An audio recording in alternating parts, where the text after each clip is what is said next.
在这颗星球上，无数的文明更迭，人类的每个文明都不断在物质与精神上发展、提升和轮回，一次次的毁灭，一次次的重建。有的人迷失在物质世界，有些人选择探索真理。尽管真理难寻，修行的路充满陷阱与诱惑，让人失去方向。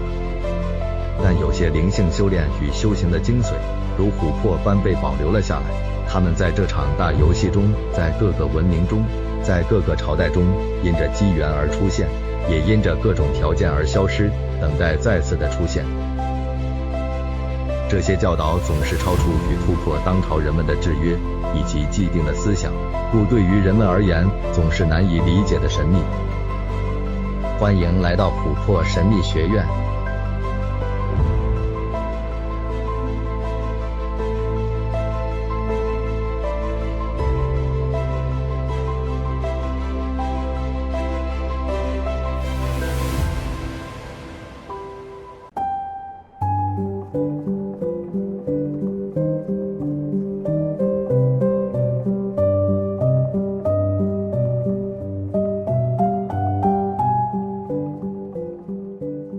大家好，这里是琥珀神秘学院，我是阿吴。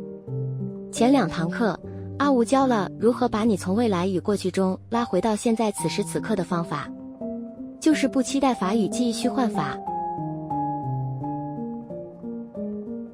本视频是实修为主的频道，所以会介绍一些方法让你练习，去达到某种状态或境界。这些状态与境界不是你用头脑想一想，用思维逻辑去分析就能达到的。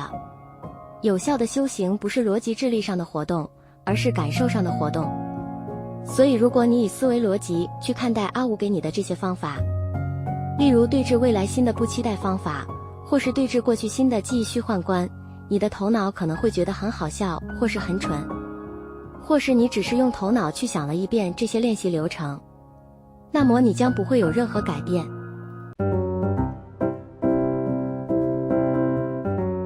关于有效的修行，你需要方法去练习，方法并不是目的地，方法只是一项工具，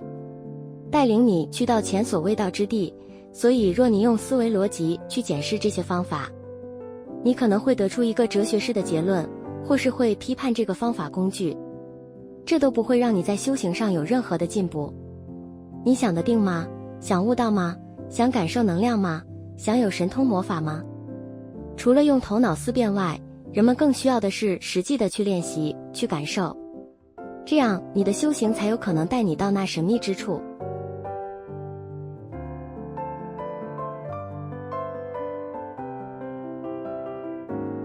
如果人们太过讲求只用头脑思维逻辑去修行，太过执着于经典，那么你将处处引经据典，如鹦鹉学人说话，你可能会在某宗教的某派教义上辩才无碍，你可能会成为那个宗教派系或灵性成长的大师或老师，但对你本身的灵性进展，对于生命存在这件事上其实一无所知。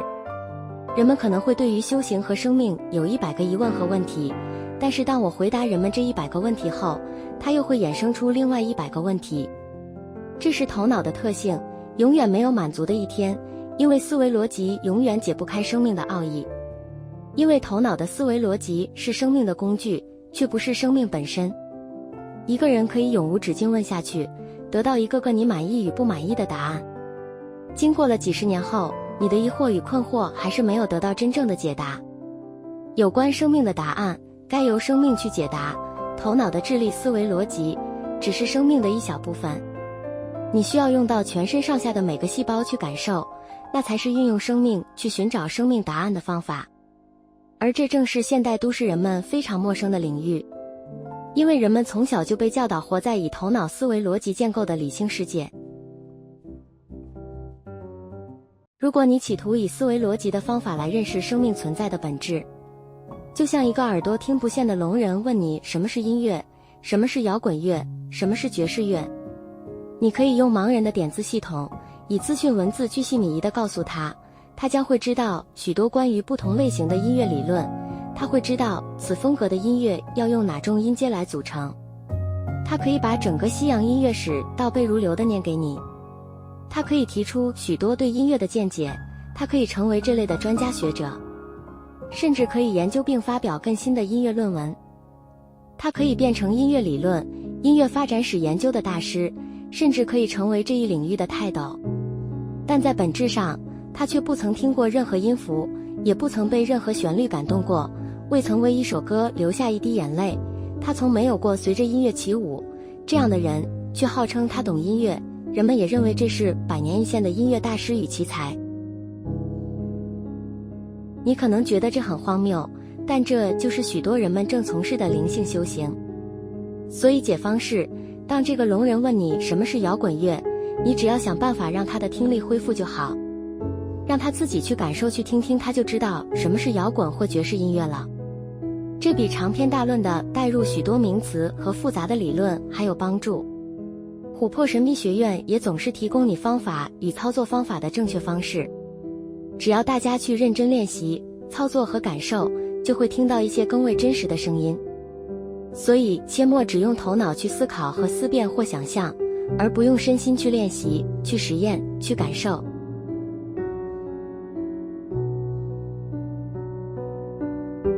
前2堂阿吴教的有关时间轴里，关于过去与未来的练习可以一起做，一起练习。用日常生活的小事练习不期待的同时，也使用记忆虚幻观，去与过去的记忆隔开一个距离。这样就可以比较容易让你品尝一下处于当下是什么滋味，你才知道当下的感觉是什么。如果你真的可以进入状况，进入没有未来的期待与没有过去记忆的状态，那么所谓的现在也不能再称为现在了。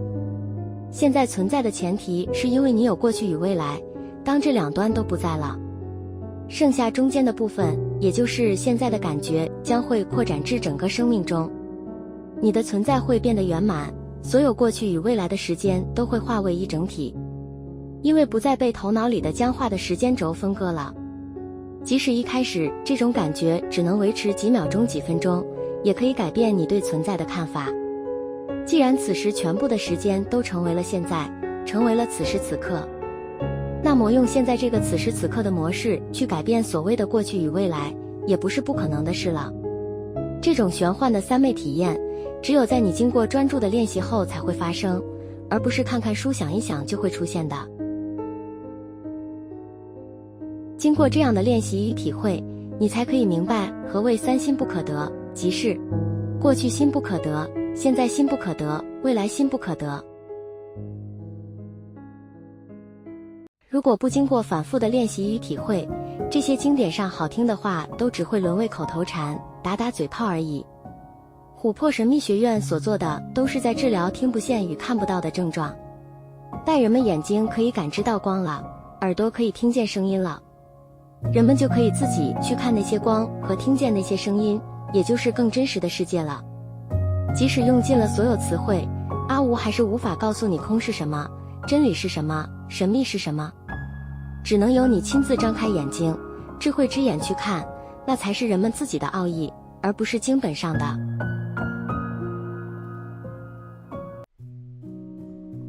所以大家要好好练习阿吴所教过的方法。除了第一步的观音法门需要花比较多时间体会与练习外，其余的方法几乎都是像游戏般好玩与简单明了好上手。深入这些练习与阿吴的解说都可以让人们有所体悟与感受，于是转化与觉醒就慢慢在你身上进行了。这堂课阿吴也帮大家准备了一个简单又好玩的练习，每个练习都是一个法门，可以带你到真理的门口。这个方法叫做文字解离法，只要3分钟左右的时间，就可以有初步的效果哦。步骤1，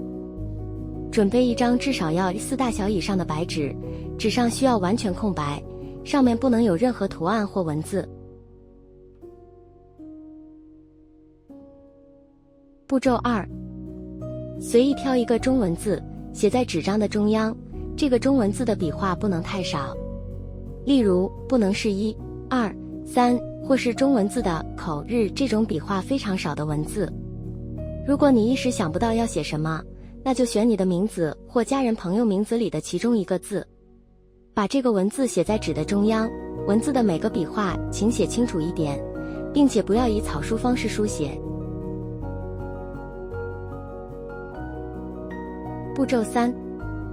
准备手表或手机，设定闹钟时间为3分钟后响起，这是必要的动作。不要变一形式就不设闹钟哦，不然效果会打折的。步骤4，看着纸上的中文字，直到闹钟响后结束。看着字时，只需要像平常看文字那样轻松看着即可，不需特别用力看，也不需要刻意减少眨眼次数。以上就是文字解离法的全部步骤。这个方法的关键在于，这3分钟的时间里，你的眼睛视线都不能离开这个文字。这3分钟内，你的眼球不能看看旁边的风景后，再回来看此文字，需要全程看着到时间结束。练习结果会发生下列2件事情：1、时间变得很慢，你会发现这3分钟变得异常难熬。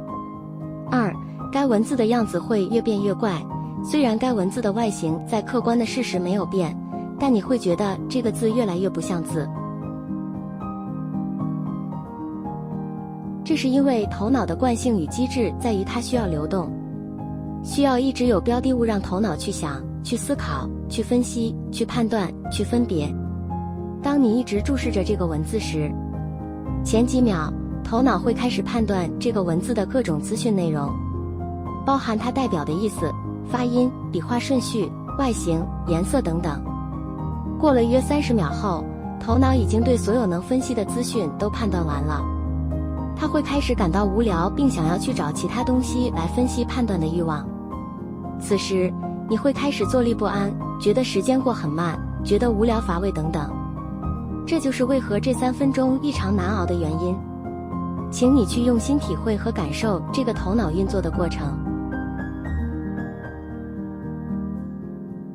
当你坚持继续看着这个文字时，头脑的惯性活动会开始降低，慢慢的不那么活跃了，因为他觉得太无聊了，想找其他的事物来分别判断，但你又不给他这个机会。于是头脑的惯性开始放慢了速度，渐渐停下来了。此时你慢慢不再受眼前文字的制约，这些制约是这个符号代表的意思，发音语应该是长得什么形状，和各种你学到有关此字的知识。这些制约因为头脑的活动降低而开始瓦解。此时眼前的文字忽然变得陌生与奇怪，你会忍不住多去看一下它的形状，并且对这个你再熟悉不过的文字开始感到陌生并产生新鲜感。此时在这短暂的几秒钟里，你就看到了一个比较真实的世界，一个少掉头脑制约的世界。在步骤3中，我们立下3分钟的过程中不能去看这文字以外东西的规定，是因为如果你的视线转向了其他物品，头脑马上又会开始运作，又会开始去分别与判断。所以你一定要克制住自己这个冲动，这个冲动就是你平常静心无法成功进入状况的原因。这也是为什么纸张大小要是 A4 以上的空白纸的原因。这个设计是因为我们要确保你在视线所及只有此文字。如果在事件中有其他东西或物品，你的头脑会忍不住去看其他比较新鲜好玩的事物，就会失去对这个练习的效果。接下来阿吴要来说这个方法进阶的练习。当你发现眼前的文字开始变得和过往不一样，变得怪怪时，就继续看着这个文字静心，不用再设3分钟的期限，尽可能维持久一点时间。此时也不能闭目静心，因为你的头脑只想脱离眼前无聊的符号，它才可以继续转动。如果你一闭眼睛，想象力就会开始驰骋，头脑就如愿开始转动了。你只要不费力的放松，轻松地看着眼前的符号静心即可，然后反观自己这样的状态，此谓文字解离静心法。